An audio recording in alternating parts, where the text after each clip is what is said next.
Today on Inspired Money. I can tell you that there are easier ways to make money than entrepreneurship because, I think it's such a roller coaster. The highs are high, the lows are lower. You can have deeply depressing days and hugely exhilarating days. It takes a certain personality and an aptitude for it.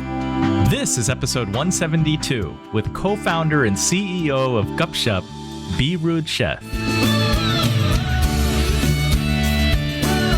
Welcome to Inspired Money. My name is Andy Wong, a managing partner at Runnymede Capital Management.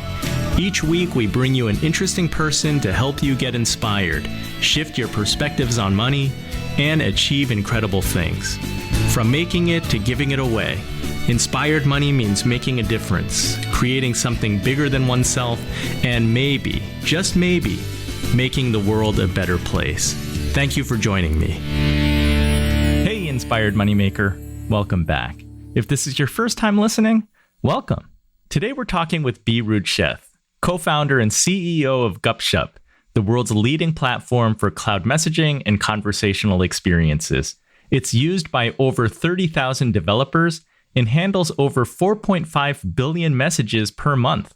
Out of 750 innovators from around the globe, Gupshup won this year's Grand Challenge, a worldwide coding competition backed by the Bill and Melinda Gates Foundation for developing a seamless payment service solution for India's featured phones. FYI, Gupshup means chit-chat in Hindi. As an entrepreneur, this is not Beerud's first rodeo. If you've ever hired a remote worker, like a virtual assistant on Upwork, Beerud founded and led Elance, the pioneer of online freelancing and the gig economy.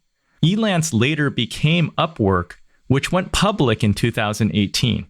I hope that you're going to enjoy this very accomplished entrepreneur stories as much as I did. In this episode, you'll learn the scarcity mindset of an immigrant versus an abundance mindset, and the importance of having both. Why Beerud is betting on text messaging and how he evaluates what type of business to start. And then listen to the end to hear why the best way to make the world a better place might just be to have more entrepreneurs. Now let's get inspired with Beerud Sheth.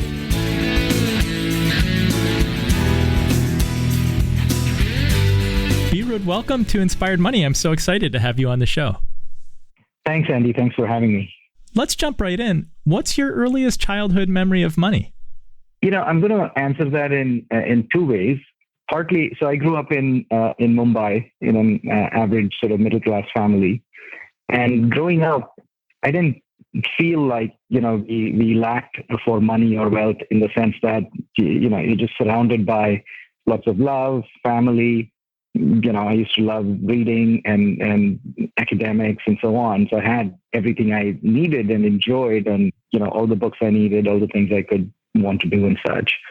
So in some sense, never felt for the need, but at the same time, there's in India at that time, this was in the 70s and 80s, and probably still is, right? Lots of inequality. You see extreme wealth juxtaposed with extreme poverty. And it would always make me wonder, right? I mean, how do you explain these differences growing up as a kid? And how could it be so right next to each other and so stark? And obviously, it sort of just inspired me to want to understand it, obviously want to be on the part where, work towards getting it. But more importantly, also just how do you explain these differences and how do you bridge them? Because it's, at some level, you think it's not fair either that, especially in sort of extreme poverty and so on. So I think it's just really a lot of questions more than answers, right? And just trying to figure it all out. And it took a long journey and a process to get there. As a child, do you reach any conclusions, or is it just something that you observe in your formative years and kind of carry that with you? I think as a child, there was a lot more on the side of observation. But I think as I got a better sense of it, I think now it's two clear conclusions, which is one, I really want to create a lot of wealth, but more importantly, not just for myself, but also help. And help is probably the wrong word, but figure out a way in which everybody else can also do it for themselves. And just given my background, I've come to the realization that entrepreneurship in particular is the ultimate sort of prosperity generating machine, if you can call it that. And it's not just the economic aspect of it, but even the mental, the confidence, the ability to solve problems and so on. And frankly, that entrepreneurial mindset, right, is the only sustainable real cure for extreme poverty. So in that sense, if we can spread that, have more people doing it, thinking about it, I think is really the answer, right? So I think, of course, it took a while to sort of realize that and actually experience it firsthand through my own entrepreneurial journey. But I've come to strongly believe that now, and it was just a gradual process of evolution. Beerud, did you have entrepreneurs in your family that planted that seed in you? Not really. I think, maybe I think one of my great grandfathers was a leader in the independence movement, right? This is the Indian independence movement in the mid 1900s and so on. But my dad had a salaried job. My mom was in insurance sales, so not really. And I think, like I said, we had limited means growing up. And even entrepreneurship, where I came to it from was I just really see it as a logical extension of a problem-solving mindset. You see a problem and you feel like it shouldn't be that way, and there is a better way. And really, if you go ahead and do something about it, if you solve that problem, we give it this big fancy word, entrepreneurship, but it's really just, find problems and solve them. Yes, and hopefully with some profitability. Yes, easier said than done. Of course, a lot goes into it, but really, so what I'm getting at was I came to it. I always thought of myself as a problem solver, right? Meaning, and it's just that in the early days of my education, it was math problems and puzzles and science things and a lot of the STEM things. Later on, I studied computer science and engineering. But it was always, right, so what problems are we trying to solve? How are we solving it? How do you approach it in a lateral way and so on? And I was sort of blessed with an exceptional sort of academic track record. And I really loved sort of doing, math puzzles, so whether it was Math Olympiad or talent competitions. And then even I was fortunate enough to study at IIT Bombay and MIT for grad school. But really what the common theme was, sort of problem solving in different domains. And, whether it's a really intricate puzzle that you're trying to think of in a dozen different ways, or, real life entrepreneurship problems where you're trying to figure out, the business strategy around it. The thought process and the themes are very similar in my mind. Well, you must have excelled in academics, Indian Institute of Technology in Bombay, and then grad school at MIT. What was it like when you came to Boston? Since you mentioned that in India, you saw this very large inequality between the very rich and the very poor. What were your impressions when you came to the United States? Well, coming from Bombay to Boston, the first is just the cold, right? you have to get over that before you think of other things. And like Bombay has tropical heat, right? Where it's always, hot, not even warm. And then you come to Boston, which goes from cool to cold to extremely cold.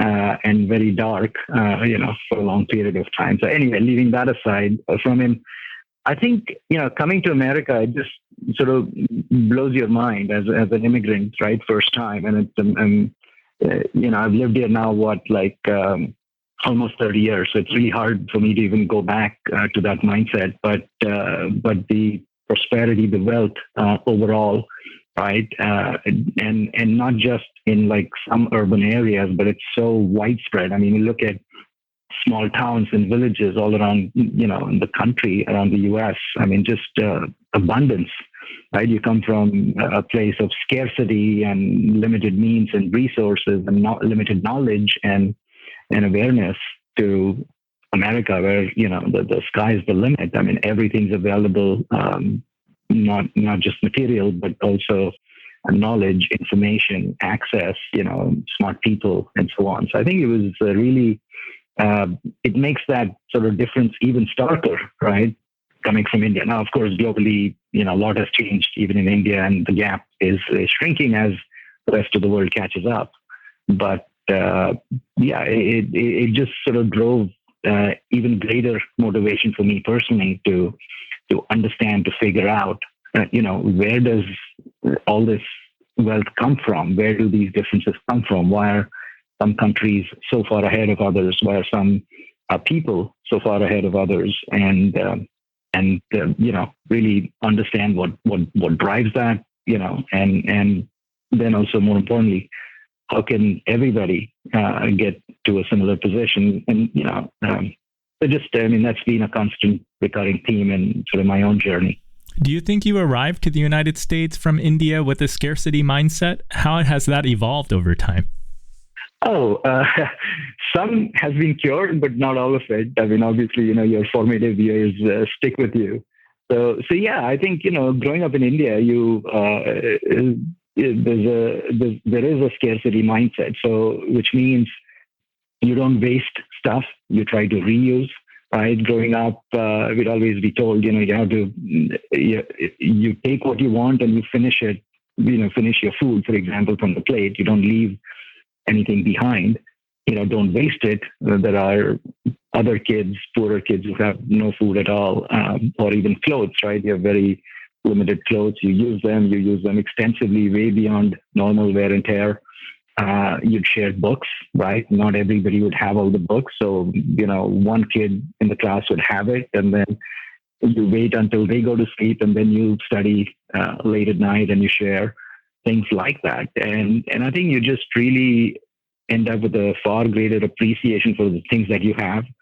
You don't, you're frugal, right? You don't, and you really just value that. And I think, fortunately for me, I think that's a lot of that has still stuck with me, right? It's just material things simply for the heck of it don't in and of itself give me that joy. I mean, of course, you want basic comfort and such, but ostentatious displays of wealth are, they don't appeal to me, for example, right? So in that sense, that frugality and scarcity mindset has stayed with me.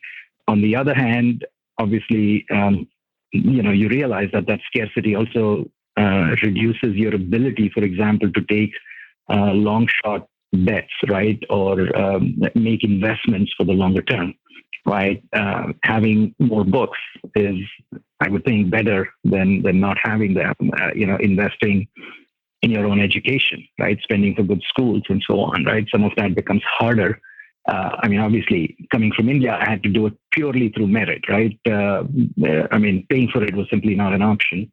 But clearly, I think neither extreme is good. It helps to have wealth because then you can invest in, for example, research and development, right? R&D, or into your career, or into your education, or to take some risks and be free, to think bigger, which is a little hard when you have no safety net and so on, right? So I think there's really a balance, and I think it's important to have both of those mindsets. I mean, when you think about the entrepreneurial journey as well as a startup, right? Startups go through these phases. Like for long periods of my entrepreneurial journey as a company, we had very limited resources, right? Meaning you raise a small round and then you got to make it last. I mean, you need that frugal mindset, right? You can't assume that you have an infinite runway. You have limited time, limited resources to make it count, which means every investment is carefully thought out, and you got to be careful, even as you're taking a lot of risks and so on, right? A lot of companies die because they raise huge rounds and then spend it as if there's no tomorrow, and run out of cash too quickly. So very strong parallels in that sense. And I think that's why I've also noticed a lot of my colleagues, right, at least, in a way, growing up in India sort of trains you to be an entrepreneur because you're just frugal all the time and things don't work as expected, and you can't possibly get hassled with everything, right? For example, even in your daily commute, sometimes the trains are not working because it's rained heavily, or some trade union is on strike and you don't have buses and so on, and you don't complain. You just figure out a way and you get to work and so on, right? So when nothing works, you just adjust. You learn to be adaptive, adjust, nimble, and you deal with the scarcity and so on. So maybe Mumbai even more so than New York City. If you can make it there, you can make it anywhere. That's true. I think it is exactly right. Yeah, I mean, it's big, it's tough, and you have to do more with less, and you can't complain, but just get on with it and, do whatever you can. So Beerud, I know that out of school, you took your computer science background to Wall Street, which kind of seems like maybe the safer route because you can be paid a salary. How is it that you went from Wall Street to taking the leap, launching your startup? Great question. So I wasn't thinking so much about safety and salary. I think, you have to remember, I mean, I was still in this mindset, right? I mean, through undergrad and grad school, I mean, I loved problem solving. I was good at it, and I did exceptionally well academically because of that, right? So I'm still just coming fresh out of school. I'm still looking for these interesting challenges, interesting problems. And, while I was at MIT, I took a couple of courses at Sloan School, right, the business school there. And that fascinated me, partly because it was new to me. And, I hadn't come across issues in economics and investments and securities analysis and so on. So that really attracted me, which led me to Wall Street. And Wall Street was also getting very digitized, right? They would do these stochastic models and mathematical models for estimating volatility and stock prices and things like that, right? So it was, in a way, those few years, I was there about 5 years, ended up being my business school experience, if you will, right? It really exposed me to a different set of problems, right? The business world, economics, finance, and business. And I think that was really a phenomenal learning experience. Also trading, negotiation, valuing, and things like that, right? I mean, sort of a crash course in business and finance. So, I enjoyed that while it lasted, but my heart was always, sort of some combination of business and technology, right? It wasn't sort of pure finance, and it wasn't just pure engineering in and of itself, but it's like, how do you take technology, create businesses out of it, and solve some real world problem to have an impact?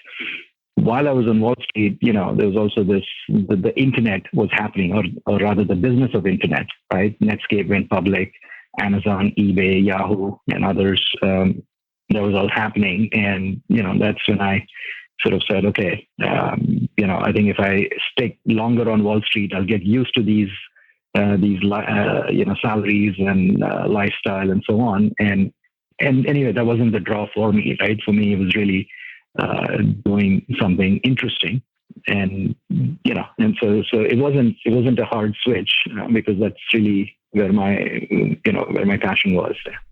So how did you conceptualize the idea and start to execute this bootstrapped startup? So Elance really was a confluence of sort of three themes in my life until then, right? One was coming from India. I knew that there were smart people all over the world. But at that point in US, I think a lot of work was just done locally. and nobody was accessing talent outside, or it was hard, technically difficult to do that. So that's one part of it. The other part of it is just my computer science experience in the early days of the internet. It became obvious that the internet is connecting people all over the world. Of course, we take it for granted right now, but in the mid-90s, right, people are still wondering or thinking about what we're going to do with the internet. And then the third thing was really having been a Wall Street trader, actually, it was clear that you can create a marketplace for even illiquid securities, right, like derivatives and mortgage-backed securities and so on. So if you take these three things, I mean, we ended up creating an online services marketplace, right? It was digital and online. It tapped into a global talent pool. And it was a marketplace for services, right? Now, services are not standard. One website development is different from another. One developing one logo or a marketing kit is different from another. But there are still some commonalities. You can still put some structure around it, sort of an index or a benchmark to create a range of prices and so on. So it really sort of those three ideas came together. And of course, a lot of work fleshing out, what category, what kind of product, how would we organize it, how would we seed it, scale it, where would we get investment from, and so on. So, it took months of discussions and effort, but really that's how it came about. Tell us how you started in a 2-bedroom apartment. What did that look like logistically?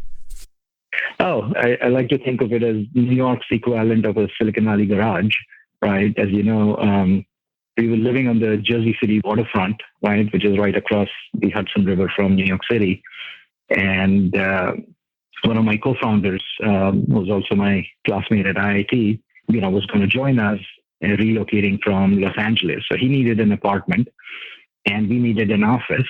So he said, well, let's go 2 for 1. We'll get a 2-bedroom apartment, which would be his apartment by night and our office by day. And it turned out, quite well with hindsight, but it was funny, right? So it was this tall sort of skyscraper, and we were, I think, on the 18th floor or something. And as our team grew, right, towards about 6 or 8 months later, there were about 20 people who would come to the office every morning or come into this apartment every morning and leave by the evening. I'm sure the neighbors were wondering what's going on. And we sort of hacked up some tables, and it was extremely crowded, of course. It also had, if I remember right, like just one bathroom. So, we had to assign it for men's or women's at different hours of the day, which was, quite tricky. And so on. And we had to have some rules about, Sanjay's sleeping time, the person who was living there, his sleep time had to be rationed so that when people came in the morning, they could work like that. So, this is, you improvise. Because, and the reason why we ended up doing this, it wasn't purely by choice, but when we looked for office space rentals, again, this is New York in the late 90s, right? They used to Wall Street type firms. So they'd ask us for a 5-year lease. And, we don't even know if we last like 12 months, let alone, there's no way we could sign a 5-year lease, right? Now, obviously, things have changed, in New York as well, as far as startup flexibility is concerned.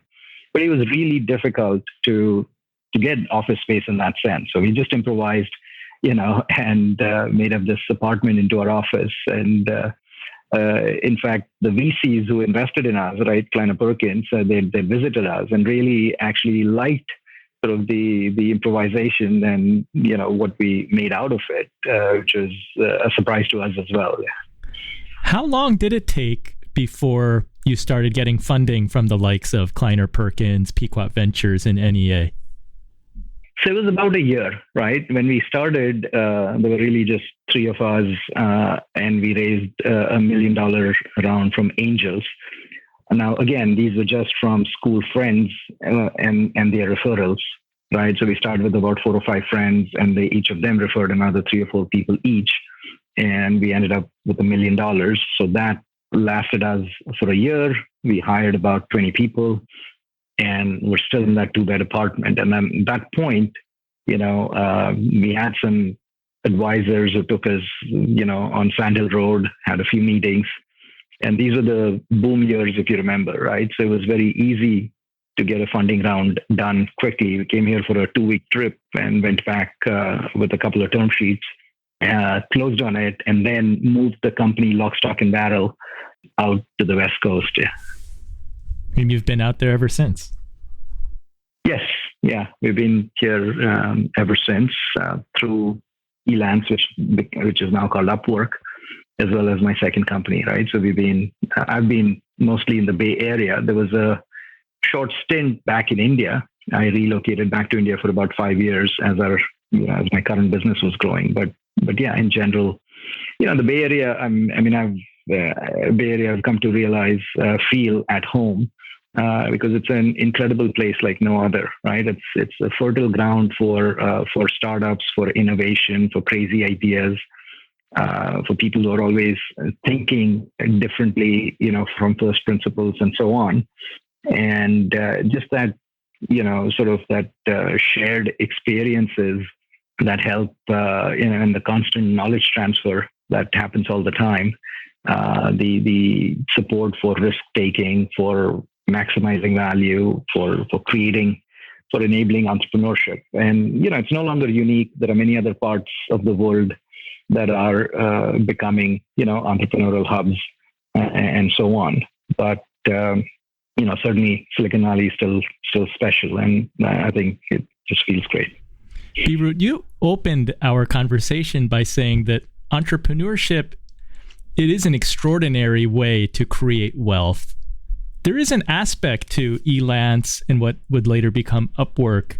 There's like a social aspect to the business whereby you're empowering people in what could be a third world country to have a job and make an income and raise themselves up.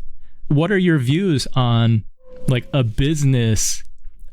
Can it be better than a charity? I do think so. In fact, my experience with Upwork has led me to believe that, in fact, a for-profit business can often do far more good than a pure charity. In many instances, right? Not in every instance. I'll give you an example, right? I remember I was visiting the Philippines and I bumped into one of the IT ministers. And when she discovered that I'd founded Upwork, she was immensely grateful and super excited to meet with me. And I just wanted to know more about why. And she explained in particular, right, that Philippines is 3,000 islands, far-flung places. It's really difficult to set up roads and infrastructure and factories. So their job creation schemes were essentially to provide people skills and free Wi-Fi, and then really put them to work on Upwork, plugging them into a global network, getting jobs and so on, right? And sort of almost becoming an official sort of poverty alleviation scheme. And that's true in so many other countries, right? I mean, in India and Brazil and Turkey and many other countries, I mean, it's now bringing in $250 million worth of foreign exchange to each of these places, and more importantly, in really remote, far-flung places. So I think it's incredible, and even more powerful than most charities is because it's a profitable business, right? It's self-sustaining. It is a perpetual machine that will continue to bring work and jobs to people all over, and it doesn't depend on handouts from philanthropists and so on, right? It's a perpetual motion machine. It keeps going. It has energy of its own, and it doesn't depend on fundraising efforts and things like that. And I think that's the reason why it can be more powerful than many charities, where in good years they can do well, but in not so good years and so on. And and that's the point I was touching upon earlier as well, which is, if you want to fix poverty, it's really drive entrepreneurship, drive, ways in which I mean, even in the Upwork experience shows that those freelancers, by the way, right? It's not just the fact that Upwork gives them access to the rest of the world. So it's a very powerful vehicle, which it is, but also the fact that those freelancers themselves have to be entrepreneurial, right? It's not a handout. They don't get jobs given on a platter. They have to figure out the right skills. They have to be, very professional, very responsive. They have to work hard, build up a reputation, and get to work, right? So in some sense, Upwork has been responsible for creating millions of entrepreneurs and providing livelihoods. But more than the economic impact is just this can-do attitude and the ability to say, well, I can do this and I'm, equal to anyone else in the world. And when you spread that, I think that's really the best way to make the world a better place. So yeah, I'm very gratified by, apart from the economic success that the company has had, I think the social impact is just way beyond anything I could have imagined. I mean, of course, we knew, right, that this would happen, but to actually see it is really very gratifying.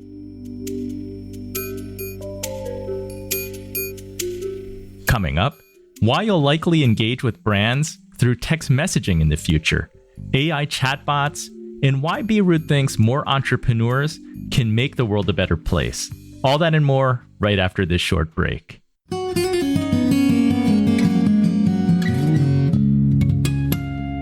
The show notes for this episode can be found at inspiredmoney.fm/172. If you're listening in your car or wherever you are, check the show notes if you want to learn more about Beerud, Gupshup, and all the other things mentioned in this episode. It's time for the Runnymede Money Tip of the Week. Today I want to talk about the idea of asymmetrical investing. Asymmetric investing is a strategy where the outcome of a trade has more potential profit than loss or risk taken. Asymmetric means an absence of symmetry. Consider the math underlying asymmetric investing. Stocks can only go down 100%, but their upside is unlimited. Armed with this mindset, you might just be inclined to take more risk, as long as you've done your homework and determined that the potential upside significantly outweighs the downside risk. You have to ask questions like, how much is a stock worth? Calculating a stock's value can help determine how far a stock might go down if it reports disappointing earnings. What are the growth drivers for a company? Is it expanding internationally into new markets? Is it adding new products or services? What are the risks to a company's growth plan? Is it competition? Is it loss of pricing power? When you do your homework and put together a portfolio of asymmetric opportunities, you might just find it highly rewarding over the long haul. That's the Runnymede Money Tip of the Week. Inspired Money is brought to you by Runnymede Capital Management. We help you to plan, invest, and worry less. If you need financial planning or need help with your investments, contact me at inspiredmoney.fm/Andy. I'm happy to give you a second opinion on your portfolio and to point you in the right direction. I've got Inspired Moneymaker shoutouts from Instagram this week. Follow us at instagram.com/inspiredmoney.fm. Reacting to episode 171 with Guy Kawasaki, Zui Hanafusa said, awesome. Joseph Libby said, I gotta fake it more till I make it. And Anna Rodriguez said, oh, I love listening to Guy Kawasaki. Thank you everyone for listening to the episode with Guy. Thanks also to everyone who attended the live recording. If you want a shout out on a future episode, visit inspiredmoney.fm on Instagram and leave a comment or send me a message. I want to know what you're doing to inspire and make an impact. Tell me your inspired money story. You can also email me by going to the website inspiredmoney.fm/Andy. Again, tell me your inspired money story, and I'll give you a shout out here.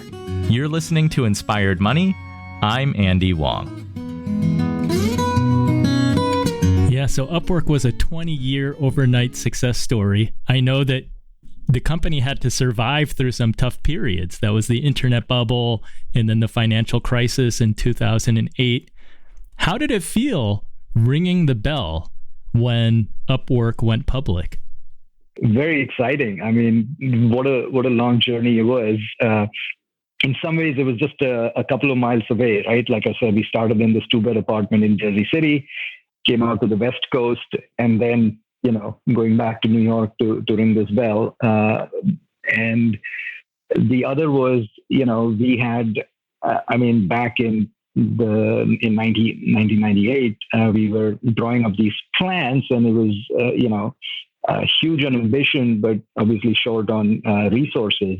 However, a lot of these ideas and plans around, remote work and services and so on, when you actually see it in a published sort of S1 document, right, that investors are now investing a lot of money in, and it becomes a real company. It's sort of, it just, it's hard to put it in words. It's just an emotional sort of vindication saying, yes, we were not crazy. We were right all along. It's good to see it recognized. It just feels great. I think a lot of blood, sweat, and tears went into getting that far, right? So it's really a huge emotional high. But again, it's not just the end of the journey, right? It's just an intermediate milestone. There's a lot more to be done. In fact, there's even higher expectations and so on. Now, to be fair, when Upwork went public, I was not working at the company anymore, right? So the team that's currently driving it is doing a phenomenal job. I'm still a major shareholder, but I think it's in the journey of a company's life. It's sort of an intermediate milestone. And I was talking to some of my co-founders where it's kind of funny. We were preaching remote work 20 years ago, and it took a pandemic for the whole world to realize, saying, yes, indeed, this is a better way. And, there's no going back, right? So I was joking with my co-founders saying, if a pandemic had to happen, where was it 20 years ago when we needed it to drive awareness of this? Tell us about Gupshup, your other company where you are focusing most of your time now. Gupshup is a cloud messaging platform. Right. We provide messaging tools for enterprises that want to communicate with their consumers. Twilio, for example, is the best known company in the space. And we do a lot of business in Asia. In India, we're one of the largest players there. And the exciting thing about messaging is that it's now emerging to be not just a tool for sort of one-way notifications, but also for two-way conversations, right? And the moment you enable conversations, it enables businesses and consumers to have rich interactions, right? Whether it's a marketing conversation, a sales transaction, or customer support. It enables AI-enabled chatbots, and it just opens up a whole range of possibilities. Right, where if you think about it, we as consumers we interact with lots of brands. Right, we visit restaurants. Well, maybe not this month, but the people visit restaurants. They visit malls. They use a lot of airlines. They use a lot of food brands. But we don't download any of these apps on our mobile device, right? Because downloading an app feels like a big commitment, and most consumers don't do that. On the other hand, imagine if you could have a quick chat or a conversation to know recipes or to order food at a restaurant or to find deals at a mall or to upgrade a flight and so on, right? Which is you can interact with the business while you're there, and then it just, so it's a very transient experience and transient interaction, but makes it, if you can enable that through conversational chatbots, it just makes it a lot easier. And we've already seen this phenomena in China in scale where, powered by WeChat, the big messaging app there, literally, it's become a cashless society where you can book, buy, shop, and pay for virtually anything online or offline, just using the messaging experience. So I think the rest of the world has to catch up with that vision, but I think it's inevitable. It's happening. And, Gupshup is enabling this vision of, we call it smart messaging, but just much richer, two-way, engaging conversational experiences between businesses and consumers. So you think that trend, it's coming here. And give us an example here in the United States, like how would I interact as a consumer, for example, with an airline, if they were using your enterprise messaging system? Oh, so, numerous ways, right? So, for example, when you book a ticket, the airline, sends you a text message as confirmation. But imagine if it had additional options in there saying, maybe there's a button which says upgrade your flight, or another which says, you can pre-order a meal. Or if you're at a restaurant, you can, instead of waiting in line, you can just order it. You scan a QR code and order it, even make a payment, and the food just arrives if you're dining in or take away. You're at a mall, and again, you can, in a way, you're chatting with the mall effectively, right? Saying what stores have deals right now, or where would I find this?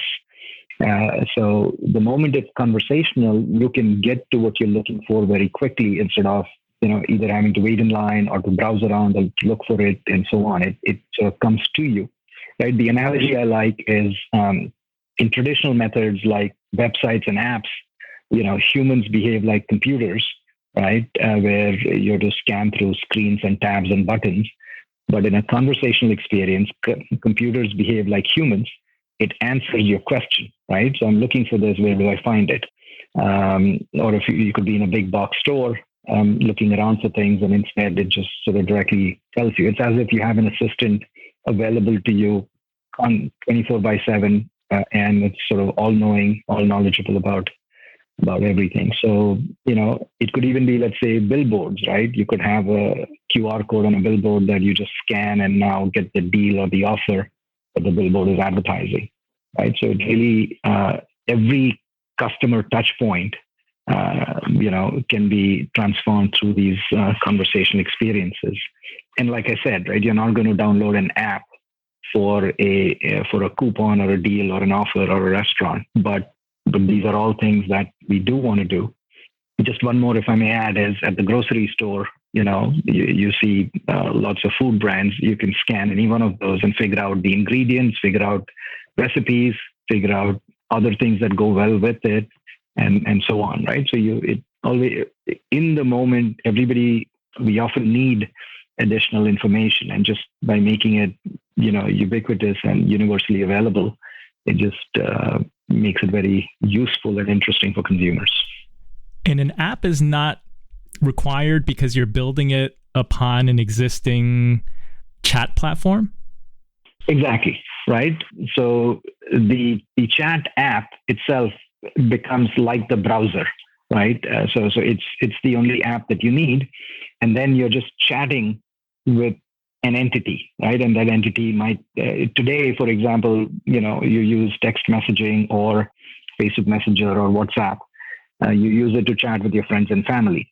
But imagine tomorrow if you could chat with a business or with this billboard or with this vending machine, right? And the only question is, right, this billboard doesn't have a phone number, right? So you need a different mechanism to connect with that entity and talk to them, right? But that's where, for example, QR codes are one way to do it. You can scan a QR code and it opens up a conversation, and you quickly say, what's the deal? What's the offer? Similarly, you're chatting, you're having a conversation with the mall or with the restaurant or with that, can of food in the grocery store.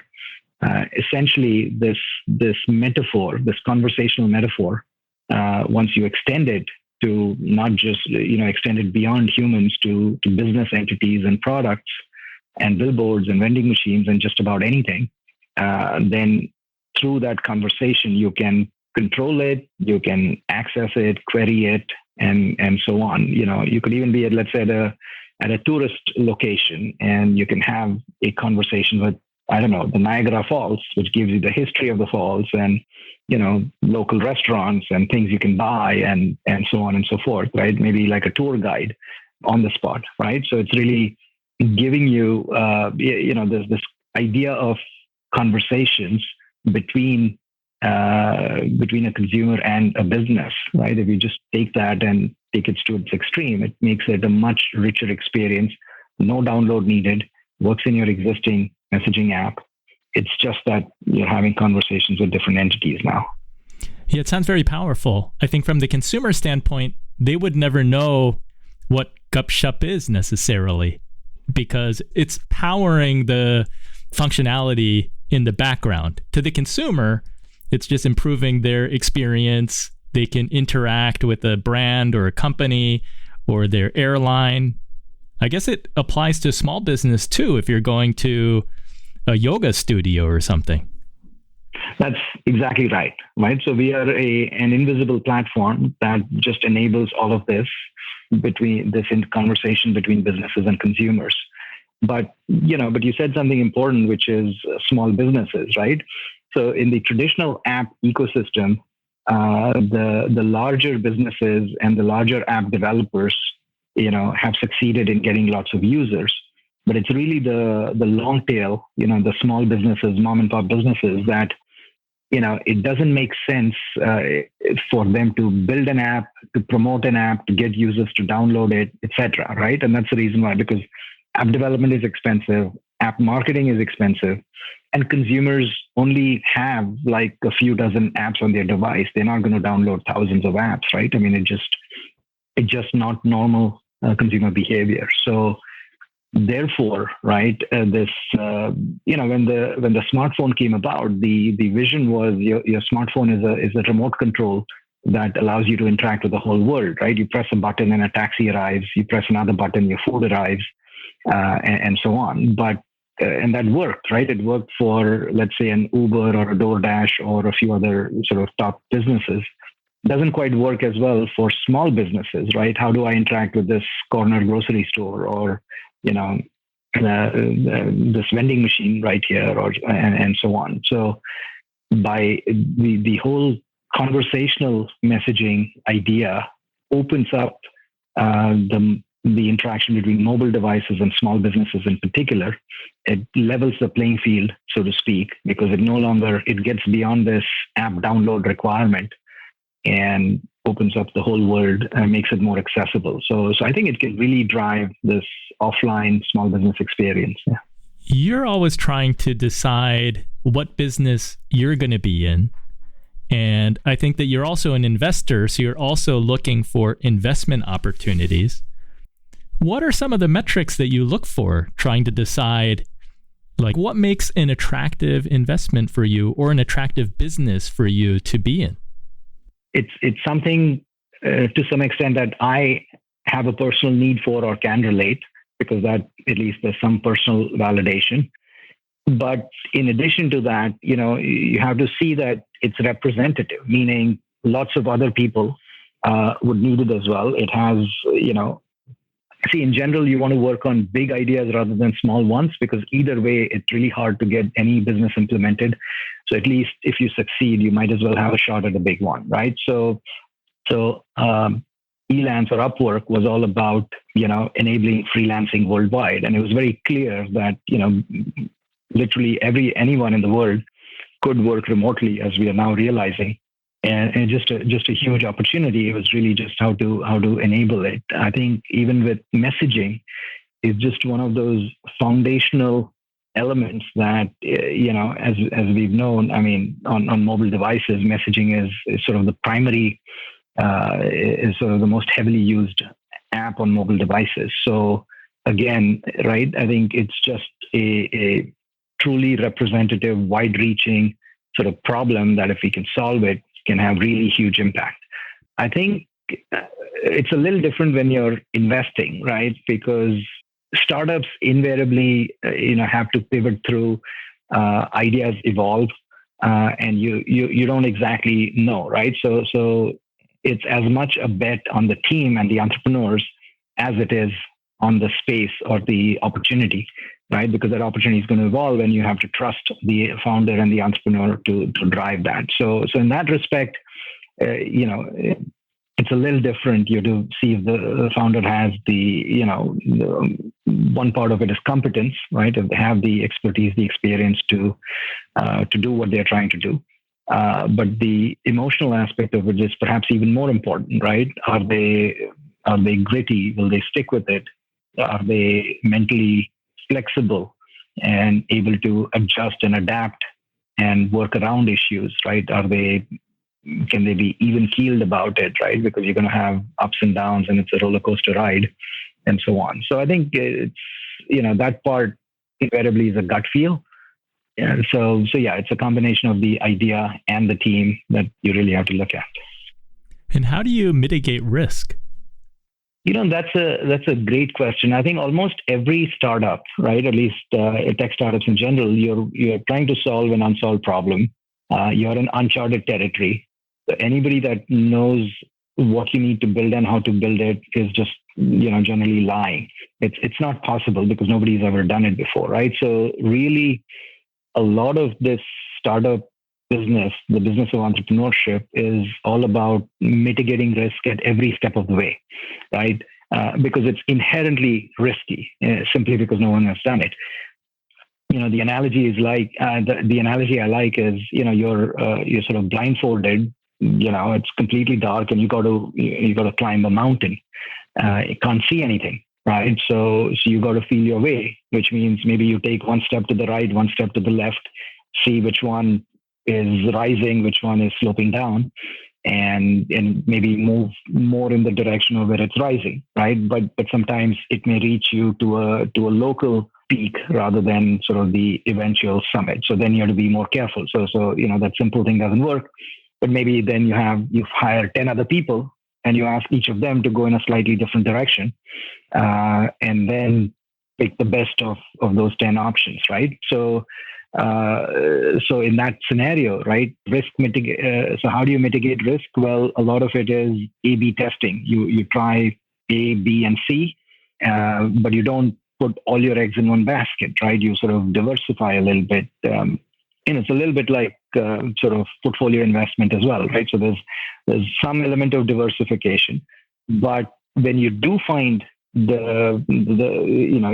do find the hit, the path that leads you or looks like it's taking you towards the right way, well, then you got to scale back your investment and increase your focus, right? Because you can't always be fully diversified. So it's a combination. That's where a little bit of this judgment comes in, right? If you can do lots of little experiments, see what works, and then double down on it, and again get to the next phase, do some more experiments, again find something that works and scale up. So it's a constant process of iteration, discovery, experimentation, and so on. And every path of the way, you're constantly taking and managing risk. But if you can do that successfully, then over a series of bets that you've made, not all of them are going to be right inherently. But so long as you do more right than wrong, it adds up. And the great thing about startup life is, the upside, it's very asymmetric, meaning if you find the thing that works, the upside is huge, right? So long as you can just manage your downside, limit your risk, your risky investments, but the one thing that you find works will scale very, very nicely, right? So I think it's really just thinking of it that way. That's how I like to think of it, which is, do the A/B testing, find what works, then double down and keep scaling that way. Sounds like a very sound process. Your analogy also sounds like entrepreneurship may not be for everyone. It certainly isn't. I can tell you that there are easier ways to make money than entrepreneurship because, I think it's such a roller coaster. The highs are high, the lows are lower. You can have deeply depressing days and hugely exhilarating days and so on. It takes a certain personality and an aptitude for it, right? So it's certainly not recommended for everyone. But on the other hand, it's not like magic or a secret. I think it is possible. The point is you have to come in with the right mindset, right? It's not you have to know that you'll get the good and the bad, and it'll be challenging, and you got to stick with it and survive it, and really sort of pursue it as a craft, as a passion. You just need to keep working at it, keep getting better at it. And inevitably, or very likely, the results will follow. Beerud, how important is patience to an entrepreneur? Oh, I think immensely so, right? Patience and grit. When you're creating a new market, you realize very quickly that no entrepreneur can single-handedly invent a market, right? Because behavior change is really hard. And people have a mind of their own, right? Consumers. So no marketing plan survives first contact with the consumer, right? So invariably, whatever you thought would work often doesn't work quite exactly in the same way. Again, and to use another analogy, it's like a surfer that has to have the patience to wait for the right wave to come in. And if you try to ride a smaller wave, it's not going to have the same results. You got to wait for the right one, and it's hard to manufacture waves, right? It's just a fact of nature and of societies, right? So you have to have the patience to wait for the right wave, and the grit to persevere through the many false alarms that will come along the way. However, when you do see that big wave, right, and it could be a technological paradigm shift, or like say when smartphones came about, or when messaging becomes dominant. These are huge waves, and if you can find your spot and ride that wave, then then the sky's the limit, right? You get you get rewarded hugely for it. So I think that's actually one of the most challenging things, which is sort of that being patient, right? You can't spend your resources or invest away all the funds you've raised trying to rush the market, right? If people are not ready, if the market's not ready, it's just not going to happen. So between the patience and grit are incredibly important components of the entrepreneurship journey. I like to ask all the Inspired Money guests, how do you define success? For me, really, if there's sort of the business aspect of success and then personal success, right? I think certainly as far as my entrepreneurial journey is concerned, it's really, success would be the business achieves, it can add value to lots of consumers and get rewarded for it, as measured maybe by company valuation and the amount of wealth, the amount of economic value created for customers and the amount of wealth generated for shareholders, right? So I think that that's somewhat clear. And then as an individual, I think for me, success would be not just having had a few entrepreneurial successes of my own, but also enabling many more entrepreneurs. Coming back to the earlier point I made, the best way to make the world a better place is to just have there be a lot more entrepreneurs who can find problems, solve them, and create wealth for themselves and for others around them. So I like to, I'm very accessible to wannabe entrepreneurs or first-time entrepreneurs and so on, people thinking about it, looking at it, looking for advice and so on. I advise people, I invest in some. And I think, once I'm done with a full-time operating role, I expect I'll be doing a lot more of it. Yeah. Well, thank you, Beerud, for sharing your success story of growing different companies and investing in companies and sharing with other entrepreneurs to inspire more. Can you tell the Inspired Money listener where to find out more about you and where to follow you? Oh, I'm on all the social media, and I have this highly unusual name, even by Indian standards, which means it's very easy to find me because there's only one of me on Google or Twitter or Facebook or whatever. And it's just my name, Beerud, Beerud. So that's a fringe benefit of having an unusual name. Is there a story as to how your parents picked your name? Oh, so a lot of Indian names, have meanings, right? Like it'll be, like victorious or, strong and so on, just variations on that theme. So in my case, my name also has a meaning. It means an honor or an award that's given in recognition to something, right? So it's literally a word from the dictionary, from the Sanskrit dictionary. It's just that my mom looked a lot harder than maybe other moms have and found a unique name. So, there it is. It's great to be unique. Well, thank you, Beerud. Thank you so much. Thanks for having me, Andy. So what was your favorite inspired money moment? I loved Beerud's stories. What a sharp guy. The social benefit of creating jobs for people around the world in places like the Philippines and India, the idea of entrepreneurship as a vehicle to help people to get a hand up rather than a handout. I think entrepreneurship and charities can make the world a better place. In my opinion, you need both. My favorite inspired money moment was when Beerud talked about entrepreneurship being asymmetric. The upside can be huge, but you have to manage and limit your downside risk. Here's the takeaway. Constantly A/B test. When you find things that work, double down and scale that way. I think you can apply this lesson to your business, but also your life. If you had a different favorite inspired money moment, please let me know. I'd love to hear from you, and we'll give you a shout out here on the podcast. I'll also mail you an Inspired Money sticker or button. Inspired Moneymaker, before you go, if you want to challenge yourself to do one thing that scares you every day, sign up for the free Inspired Money Fear Challenge at inspiredmoney.fm/challenge. This episode of Inspired Money was edited by Christopher Wright of Wright Media. Thank you so much for joining me. If you're not yet subscribed, subscribe right now wherever you listen to ensure that you won't miss next week's show. I'll see you then.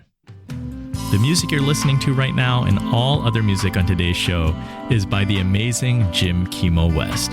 Have an inspired week and do something that scares you, because that's where the magic happens.